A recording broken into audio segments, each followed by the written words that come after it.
What's going on, everybody? It is time. College football season is here. We are about to jump into fall camps. And as you know, I did a lot of the fall camp reports last year, but you can see there's someone on the screen with me. This is Sir Nicholas Ian Allen I almost messed it up. Of CFB Winning Edge. I almost messed it up. Nick is going to be joining me all season, or I shouldn't say all season, all fall season to give us some camp reports. He came up with this great idea called C2-A-Days. We are going to be joining you guys twice a week now on the YouTube channel so we don't miss any pieces of nuggets, anything you need to know. Nick, this was your idea. Thank you so much for coming up with this. Introduce yourself to the audience here. Yeah, thanks for having me. And we're recording this Monday evening, July 31st, and a lot of today has been for me making our big announcement that I'm officially part of the C2C family. I'm very, very excited about that. Do make sure, if you haven't already, sign up for the C2C Winning Edge package. Get access to all of the great stuff that we've put together there for you. But, sometimes I'll throw out an idea in the Slack before really thinking about it. It just popped in my head. C2-A-Days with fall camp coming up. There's, news all day, every day from across the country. You, of course, have done a great job, with these daily updates for years now and in the spring and just to me, I thought, hey, why not double up? I'm here. I love this sort of stuff. I can pitch in and maybe we might be able to, record something twice a day just to make sure that we, can get our eyes and our ears on every piece of information that might be useful. So, we're figuring out the format, but I'm excited about it. I think we're going to be able to provide some good value and hopefully some actionable information for our listeners, our subscribers. Yeah, I'm excited about it. It's as someone who has, you used to do this all by yourself, so you know what comes with this, the amount of time it goes to put into this. I'm extremely happy to have someone helping me, especially someone as smart as you. And you will actually be bringing more nuggets than just the fantasy football stuff, which is what I tend to pay attention to. So it'll definitely help people, and definitely check out the C2C package with Nick there, because it is some of the best. Or it's not even the best. You can't find this stuff anywhere else. So I would suggest doing it. I've already put in a ton of bets on some player prop stuff with what you've given us, so I can't wait to win a lot of money. I probably shouldn't have made the Quinn Ewers bet that I made, but regardless, that's neither here nor there. All right, we're going to start today with Notre Dame. So there are 14 teams that have opened up fall camp last week. These are just some of the news and notes that we were able to find. Again, you're going to be watching this Tuesday morning. We will be back Tuesday night. We're going to be doing these twice a day, Monday through Friday. With Notre Dame, tight end Eli Reardon told the media Thursday that he is not 100% healthy and thus has not participated in any live action. He's coming back from that torn ACL. He's a guy that a lot of people really hoped was going to step in and be the new Michael Mayer, but obviously not being able to participate in anything so far is definitely not looking good for him to start off the season. True freshman Jeremiah Love, the running back, has been gliding all over the field. Reports are that he has been almost like he's floating a few inches off the ground. It's an aesthetic way that he moves and simply looks different from everyone else. Find very interesting. Obviously, that running back room is somewhat wide open with Logan Diggs transferring out. They do have Audric Estime, who plays it a little bit differently, but Jeremiah Love getting a lot of love from the beat reporters and everything, as has freshman wide receiver Rico Flores, who has continued to impress so far. Apparently, he was very good over the summer workouts and has been standing out in their first practice. And last but not least, I wanted to mention Tobias Merriweather. He was a guy we thought would be able to do something last year. He unfortunately ended up being a year 1-0, which we know is not necessarily good for your NFL projection. But he has been showing improved hands. He's made it a point to continue working on that and watching the ball into his hands. He's had fewer drops so far in the summer and this fall. Yeah, so Notre Dame's week 0 opponent, Navy, they'll be kicking off at Aviva Stadium in Dublin, first game of the year for us. Navy, the biggest news that we've seen in recent months after hiring new head coach Brian Newberry is the installation of a new offense. It's not that the midshipmen are going to be abandoning the triple option completely. That is something that we're seeing a little bit more, sounds like, at Army this year. But at Navy, it's going to be a little more of a spread option, similar to what new offensive coordinator Grant Chestnut orchestrated when he was at Kennesaw State. And that unit led the FCS in rushing in both 2017 and 2019. And it also ranked in the top 3 in rushing offense at the FCS level in 6 of 7 years. Sophomore quarterback Tedros Gleaton was listed atop the depth chart in the spring. Sounds like he's entering fall camp with a little bit of an edge over experienced signal callers Ty Labate and Xavier Arline, both of whom are coming off of injuries. Moving over to USC, and again, this is going to be one of these nuggets that I would have not previously brought you, so I find this stuff very interesting. I want to get your opinion on it, Nick. But prior to camp opening, Ryan Carty of the LA Times has reported that the Trojans plan to mix up their offensive line lineup. That was common in the spring. Bear Alexander, the Georgia defensive tackle transfer, and one of several newcomers with a chance to make an immediate impact, with a little bit banged up to start the camp. USC defensive coordinator Alex Grinch said the updated online roster included a few position designations of note. 5-star Deuce Robinson is officially listed as a wide receiver by the Trojans, and sophomore Raleek Brown has now, who the highly rated running back has early indication. The highly rated running back is now moving to wide receiver, and all early indications are that quarterback Miller Moss is entering camp as the top backup behind Caleb Williams. Yeah, so I made the note on the offensive line. Of course, anybody who's familiar with the work, CFB Winning Edge, our team profiles, we track offense, defense, offensive line. So we're interested, who's starting at left tackle, who's starting at right tackle.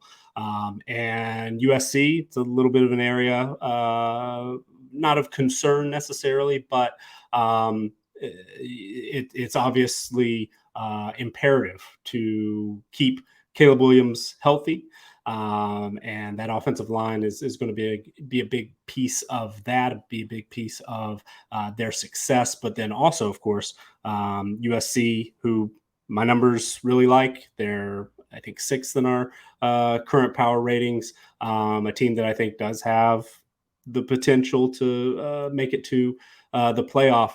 The biggest questions are on the defensive side of the ball. And Bear Alexander, highly rated recruit at Georgia last year.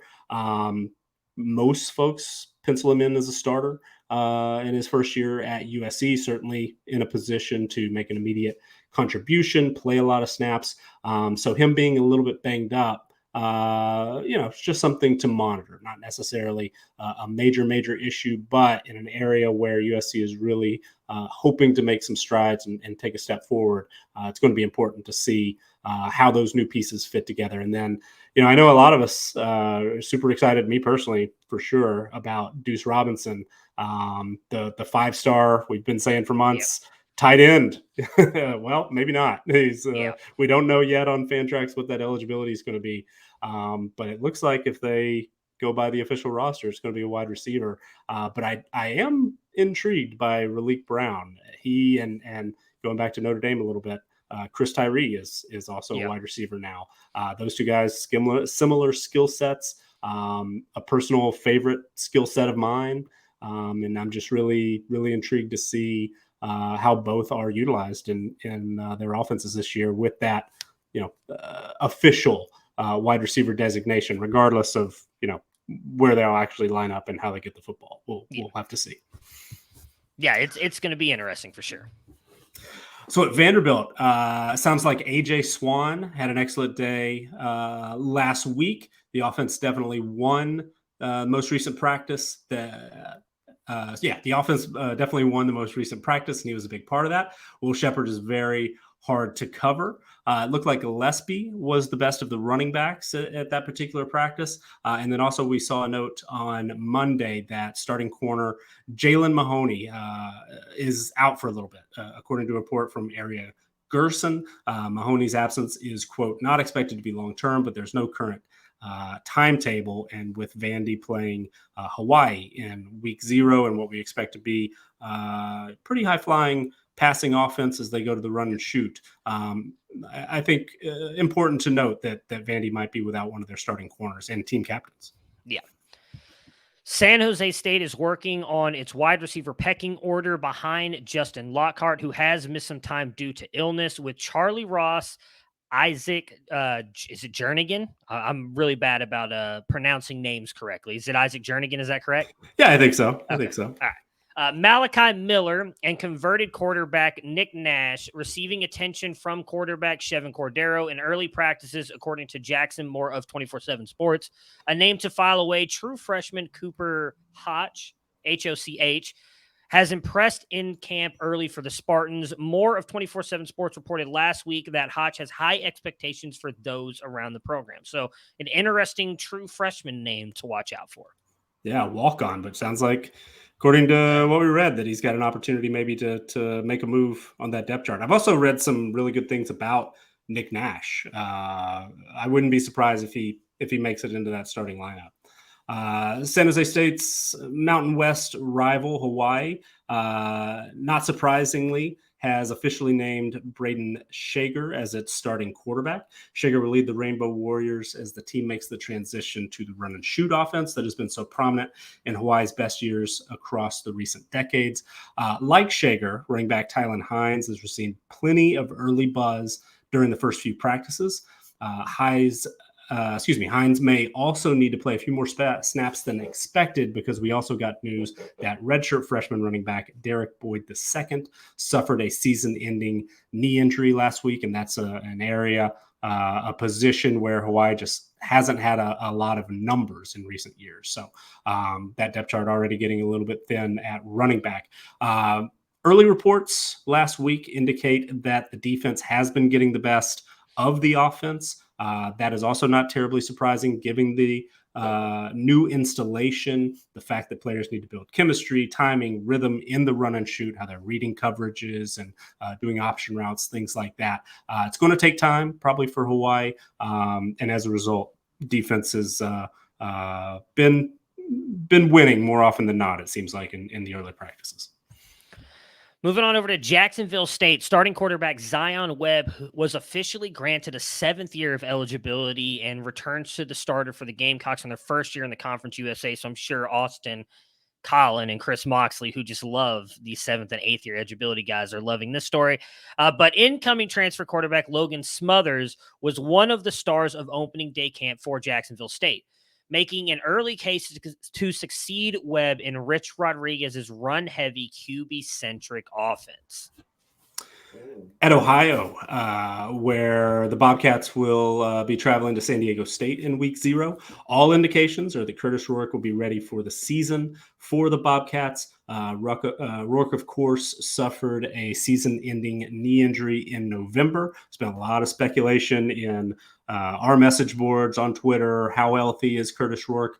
It sounds like he is. He says he is. I'm willing to believe that he's going to be 100% without any limits. That's at least what we're reading and hearing right now. Yeah, Louisiana Tech, who is playing in week 0, running back Craig Squirrel Williams, who announced his intention to transfer from Baylor to Louisiana Tech, will instead begin a coaching career at his high school alma mater. I don't know that he was a guy that many were rostering, but now that's obviously out the window for your fantasy teams. And last note on this group of week 0 teams today, I personally have made note that head coach Jerry Kill at New Mexico State has been uncharacteristically positive in a lot of his media appearances leading into fall camp. That I'm not a huge coach speak guy.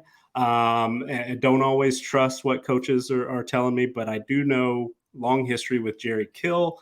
He's not always the most positive guy. And this strikes me as something that just to keep an eye on, because New Mexico State coming off a bowl game last year, moving into Conference USA, wide open league behind Western Kentucky, most likely. Liberty, probably your second favorite. But don't sleep on New Mexico State. They're going to be a tough team to beat. And if Jerry Kill is confident in the team that he's putting together at New Mexico State, I for sure am willing to be aware and don't discount the Aggies in week 0.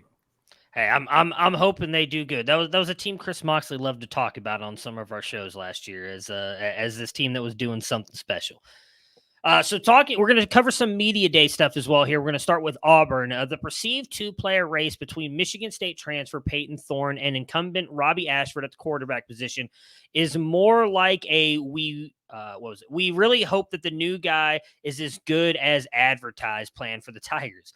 Thorne will be QB1 perhaps as early as the first week of training camp, and the coaching staff is anxious to see what he has to offer in the passing game that a big play starter. Sources said that the Tigers remain hopeful. Jarquez Hunter is available for the opener if he is not back by the start of fall camp, pending the university's handling of the unique video situation. We'll see what happens. Again, we've talked a lot about this on our other shows. If you want to know, just go look Twitter. We're not going to talk about what happened, but it'll be interesting to see if he ends up making it back or not.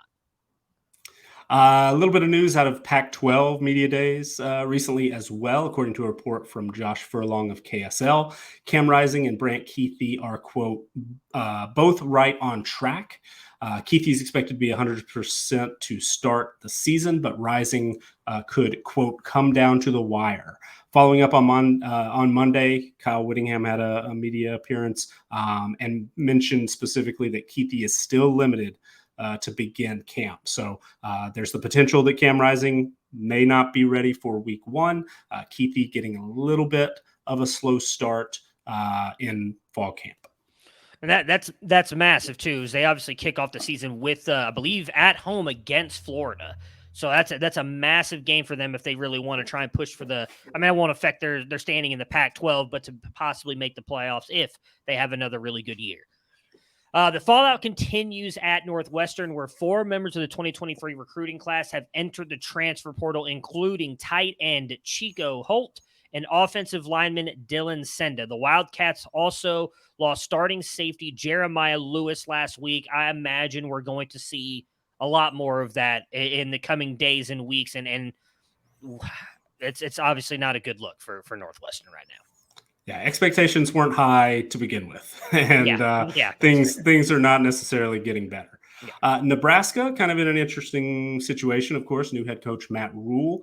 They are also without what was expected to be a returning starting safety. Miles Farmer is currently suspended from the team. I believe I saw a tweet there locally that said that he's actually not listed on the current 120-man fall camp roster, which is something to note. Also, wide receiver Marcus Washington, who is a returning starter as well, has been dealing with a broken bone in his hand. His cast is reportedly scheduled to come off on Monday, today, as we record. That is according to a report from Jacob Padilla of Hale Varsity. Also, I've made a point to note, Nebraska does a thing where I believe they call it the top 10%, but it's not always actually 10%. Quarterback Jeff Sims has been a standout performer on those lists, on reports I've heard all offseason, in workouts, according to the team's official channels, other reports through media outlets. It appears he's a lock to start at quarterback, which probably not a major surprise, but one that could be Gabe Irvin Jr., has been similarly highlighted in a lot of those lists, a lot of offseason workout accolades, and seeing some early reports that he's mixing in. I would not be shocked if he is able to work his way, turn that strong off season into maybe the top spot on that running back depth chart. Yeah, that particularly is something I'm paying very close attention to. We actually just did a very savvy C2C draft, and I accidentally grabbed Anthony Grant, and I meant to take Gabe Irvin because I've talked about him recently. I mean, he's got the size that you want from an NFL back. He was a highly touted running back recruit, a guy that we all loved here at C2C just a couple of years ago and hasn't been able to put it together. I love the Matt Rule system. I think it's going to be very intriguing to see who ends up getting that starting running back job. For sure. Arizona State, Trenton Bourgo reportedly received first-team reps at quarterback when the Sun Devils opened up camp on Monday. Notre Dame transfer Drew Pine was second in those drills. One thing I'll be paying attention to for this team, I just want to mention, is how often does Jaden Rashada get some reps? Because I very talented quarterback, true freshman. So he's probably not going to play early, but I still think there's a chance we see him this year.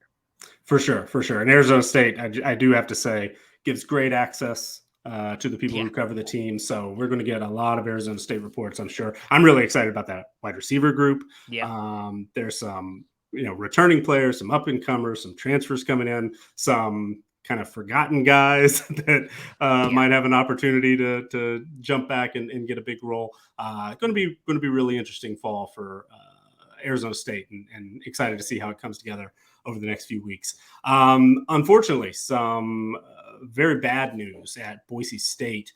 We learned on Monday that wide receiver Latrell Caples suffered a leg injury that is expected to sideline him for the entire 2023 season.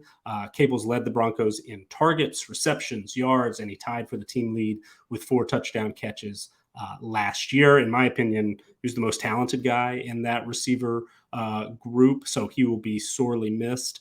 Among the other players who could step up in Caples' absence, I've heard some real positive reports in recent weeks about a 6'4" freshman Prince Strachan or Strahan. A lot of buzz about him in spring practice, and sounds like that's carrying over as well. But a name of note, Austin Bolt, who had a leg injury last year in the first game, cost him the rest of that campaign. Sounds like he's nearing full strength. I saw a report last week that he played in like a celebrity basketball game in Boise or something, which was a good thing to see. But according to head coach Andy Avalos, he still needs a little time. Will be eased back into action during fall camp, and it sounds like might not be full speed for a couple of weeks. Gotcha. So Prince Strahan, a guy to add to the watch list. And I think he was interesting. a gray shirt guy. So he Interesting. was in the 2022 class when I looked him up, but wasn't on the roster last year. So yeah, just file it away. Yeah.